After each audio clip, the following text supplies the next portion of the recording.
ఒక్కసారి కొమ్మూరి గోల్డ్ కి కాల్ చేయండి. తాకట్లో ఉన్న మీ బంగారాన్ని విడిపించి మార్కెట్ ప్రైస్ కి వాళ్ళు కొనుక్కుని మిగతా డబ్బులు మీకు ఇచ్చేస్తారు. హలో అండి, అందరికీ నమస్కారం.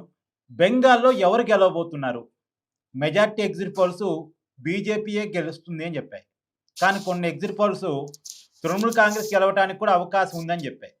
ఎందుకో బెంగాల్ విషయంలో చిన్నపాటి కన్ఫ్యూజన్. ఇప్పుడు తమిళనాడు విషయంలో మెజార్టీ సర్వేలన్నీ డిఎంకే గెలవబోతున్నాయని, అస్సాంలో బీజేపీ గెలవబోతుందని, కేరళలో కాంగ్రెస్ కూటమి గెలవబోతుందని ఇలా వరుసగా చెప్పేస్తున్నారు. కానీ బెంగాల్ విషయంలో మాత్రం చిన్నపాటి కన్ఫ్యూజన్ క్రియేట్ అవుతూ ఉంది. ఒకవేళ బీజేపీ గెలిచిద్ది అని చెప్పినా సరే 140, 150 సీట్ల మధ్య రావచ్చు, 160 సీట్లు రావచ్చు అని చెప్తా ఉన్నాయి. కానీ రియాలిటీలో అసలు బెంగాల్లో ఏం జరిగే అవకాశం ఉంది మాట్లాడుకునే ప్రయత్నం చేద్దాం. నాతో ఉన్నారు ప్రముఖ సామాజిక రాజకీయ విశ్లేషకులు పెంటపాటి పుల్లారావు గారు. సార్ నమస్కారం. నమస్కారం సార్, మీరు కూడా ఎగ్జిట్ పోల్స్ అన్ని చూశారు కదా, మీ అంచనా ఏంటి? అసలు బెంగాల్లో ఏం జరిగే అవకాశం ఉందని మీరు అనుకుంటున్నారు? వచ్చిన ఎగ్జిట్ పోల్ లోని బీజేపీకి మెజారిటీ అంటే చాలా కష్టం. అది అవుతే అవ్వచ్చు, మే 4వ తారీఖున మనకు తెలుస్తుంది. కానీ అన్బిలీవబుల్ అంటే నమ్మటం కష్టం. అంటే నిజం కాదంటలేదు, నమ్మటం కష్టం. ఎందుకంటే మమతా బెనర్జీ పాపులర్ అనేది ఏమంటలేదు. పాపులారిటీ పోయింది 15 సంవత్సరాల్లో. ఏ ముఖ్యమంత్రి అయినా ఎక్కువ మాట్లాడి, ఎక్కువ కాంట్రవర్సీలు, ఎక్కువ థ్రెట్స్ చేస్తే పోతారు. కానీ బెంగాల్లో ఉన్న ప్రత్యేకత ఏంటంటే 32%, 33% మైనారిటీ ఓటర్లు ఉన్నారు. 100 నియోజకవర్గాల్లో వాళ్ళే గెలుస్తారు, వాళ్ళు సపోర్ట్ చేసే క్యాండిడేట్ గెలుస్తారు, మమతా బెనర్జీ.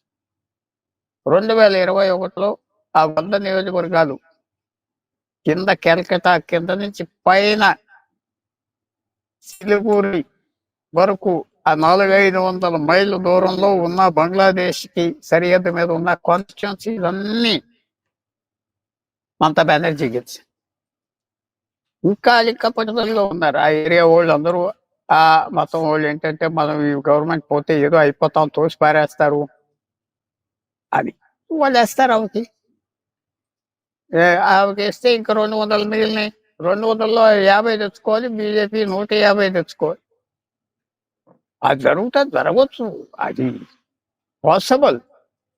కానీ ప్రాబబుల్ కి తేడా ఉన్నది. పాసిబుల్ అంటే అవ్వచ్చు, కానీ ప్రాబబుల్ అవే అవకాశం అంటే తక్కువ. సో ఇది చూడాలి. ఇది అలాగన్నాయి, కానీ పోల్స్ కొద్దిగా తగ్గిపోయినాయి అనుకుంటున్నా. కొద్దిగా మమతాకే ఎడ్జ్ ఉన్నది అంటున్నారు. మమతాకి ఎడ్జ్ ఉంది అంటున్నారు సార్? అంటున్నారు, నేను అంటలేదు. ఆమె పరిపాలన బాగుంటే అసలు ఎవరు ఆయన డిఫీట్ చేయరు సార్.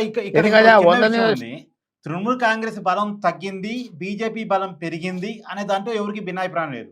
కానీ ఆ తగ్గిన బలం ఏదో అధికారాన్ని కోల్పోయేంత అన్నకారు చిన్నపాటి భిన్నాభిప్రాయాలు ఉన్నాయి. ఇంత ముందులాగా 200కి పైగా సీట్లు రాకపోవచ్చు, కానీ అధికారం నిలబెట్టుకోవచ్చు అని కొంతమంది చెప్తున్నారు.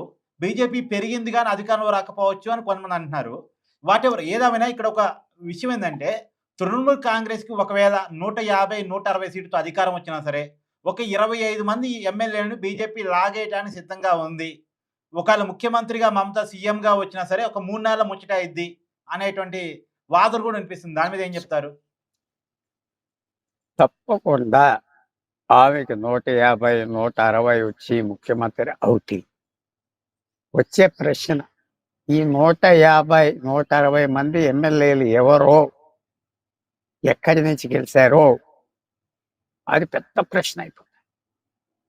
దాంట్లో ఎక్కువ ఈ ప్రాబ్లం ఉన్న వాళ్ళు వీళ్ళు అయితే తిరుగుబడతనం వస్తుంది. అంటే రేపే వచ్చేస్తుంది అన్న టైంకి వస్తుంది. ఎలాగో పరిపాలనలో ఫెయిలియర్ అయిపోయింది కదా. ఊరికన్నా మీరు నాకు ఓటేయాలి, లేదా మీ కులం, మీ మతం అంటే వేస్తా పోతారు, ఏరంటలేదు. కానీ మిగతా వాళ్ళకి యూనిటీ వస్తుంది. నవీన్ పట్నాయక్, నితీష్ కుమార్ మంచి ఎగ్జాంపుల్ చూసిన. వాళ్ళు 25 సంవత్సరాలు చేశారంటే అన్ని ఉండి, పరిపాలన కూడా ఉండేది, వాళ్ళ పర్సనల్ ఆనెస్టీ ఉండేది. పర్సనల్గా లంచం వండిలు తీసుకునే వాళ్ళు ఇద్దరు కాదు, పర్సనల్ ఆనెస్టీ ఉంది.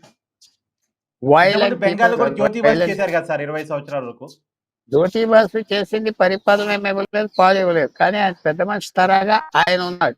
ఆయన పార్టీ ఉన్నదా లేదా, ఓట్లు తీసుకొచ్చి ఎలా పనిచేశారు అది వేరే విషయం. సో ఆయన పెద్ద మనిషి తరాగా ఉన్నాడు. ఆయన సిల్క్ పంచ్ చేసుకుని సిల్క్ లాల్ చేసుకుని పెద్ద మనిషిగా ఉన్నారు. ఎవరిని తిట్టేవాడు కాదు, ఎవరిని ఏమనేవాడు కాదు, ఎవరిని చంపేమనేవాడు కాదు, అందరితో లౌక్యంగా ఉండేవాడు. అది ఆయనకి సత్యం వచ్చింది, ఆయన ఇమేజ్ తప్పకుండా ఆయనకి హెల్ప్ చేసి. సో అలాంటి ఇమేజ్ మమతాకి లేదు కదా. ఎక్కువ దెబ్బలాడేసి ఎక్కువ పోరాడి అస్తమానం తిట్టేస్తా అన్పాపులర్ అయిపోతారు. మంచి చెడ్డ అయినా అలాగ అన్పాపులర్ అవ్వండి. అది ఎంతవరకు అన్పాపులారిటీ వచ్చేసింది? ప్రజలు భయపడి తల ఊపి ఆమెను దెబ్బ కొట్టేస్తారా? చెప్పలేం. సరే మామూలుగా బెంగాల్లో ఎట్టి పరిస్థితుల్లో ఒకవేళ తృణమూల్ కాంగ్రెస్ అధికారంలోకి వచ్చినా బీజేపీ అధికారం లాక్కుంటుంది, లేదా బీజేపీ అధికారం వస్తే ఆటోమేటిక్ బీజేపీ రూలింగ్ చేస్తుంది. అంటే బీజేపీలో అధికారం అంటే ఈసారి బెంగాల్లో అధికారం మార్పిడి అయితే తప్పదు అనే దాని మీద ఏం చెప్తారు? చెప్పలేము. కానీ చాలా 32% జనాభా మమతా బెనర్జీకి ఓటేసాక 68% మిగిలింది. 68% మిగిలింది. దాంట్లో ఆమెకు 20 తెచ్చుకుంటే 68లో అయిపోయింది. ఎంత ఈజీ టాస్క్ అవ్వచ్చు. అడగకుండా ఓట్లేస్తున్నారు. ఏమైనా ఆమెకే వేస్తారు. బీజేపీ అంటే భయం. సో దేఫో కష్టపడుతున్నా అవదా అవ్వచ్చు. మొత్తం అక్కడ ఉన్న హిందూస్కి అందరికీ పరిపాలన బాగోలేదంటో, కొంతమంది మైనారిటీస్ ఏంటి మమతాతో మనకి ఏమొచ్చింది అనుకుంటే అయిపోయింది. ఆ సిచ్యువేషన్ వచ్చిందండి. ఏ సర్వే చేసిన వాడు ధైర్యంగా నంబర్ ఇవ్వటానికి ఎవరు ముందరికి రాలేదు. ఇటు అంటున్నారు, అటు అంటున్నారు. సో తప్పకుండా బీజేపీ పెరిగింది. ఎక్కడ వైలెన్స్ లేదు, వైలెన్స్ కంట్రోల్ చేశారు. కానీ సరిపడతారా చూడ. సార్ విపరీతంగా పోలింగ్ పర్సెంటేజ్ నమోదైంది కదా, అంటే ఎప్పుడు స్వతంత్ర భారతదేశంలో లేని విధంగా పోలింగ్ పర్సెంట్ నమోదైంది. ఈ పోలింగ్ పెరిగిన పర్సెంటేజ్ అనేది అది ఎలాంటి సంకేతాలు పంపిస్తుంది అనుకోవచ్చు? ఎవరికి అనుకూలం ఏం అనుకూలం కాదు, ఏం విశేషం కాదే. మీకు 1 కోటి ఓటర్లు తీసేశారు ఎలక్టరేట్ నుంచి. ఎవరు వాళ్ళు? ఏమి దొంగ తప్పు పని చేయలేదు. ఒక మనిషికి 2 సార్లు 2 చోట్ల పేర్లు ఉన్నాయి, తీశారు. ఒక మనిషి రాష్ట్రంలో లేదు, పేరు తీశారు. 1 కోటి ఓటర్స్ తీసేశాక పోయినసారి ఓట్లు వేసినంత మంది వేశారు. కానీ ఆటోమేటిక్గా పర్సంటేజ్ పెరిగింది. 100 రూపాయల్లో 50 రూపాయలంతా 50%, 70లో 50 రూపాయలంతా 75%. అంతే. అయ్య బాబోయ్ ఓట్లు పెరిగిపోయినాయి, 92% అయిపోయిందంటే ఆ ఓట్లు ఎవరైతే 8 లేదా 1 కోటి ఓటర్లు లిస్ట్ లో ఉండుంటే 78-80% అంతే. అదొక కారణం సార్. రెండోది ఓటు అయిపోతే మా ఓటు ఉండవేమో అని భయంతో కూడా అందరూ వేసారు అనేది. ఆ భయంతో వెళ్ళారు. ఓటు అయిపోతే తీసేస్తారు, మనకి గెంటేస్తారు అని భయంతో వేశారు. కానీ అదే అయినా పెద్ద విపరీతంగా మాత్రం పెరగలేదు. సో దానికి ఏమి ముఖ్యత ఇవ్వక్కర్లేదు, మార్జినల్ ముఖ్యత అంతే. Thank you sir, thank you so much.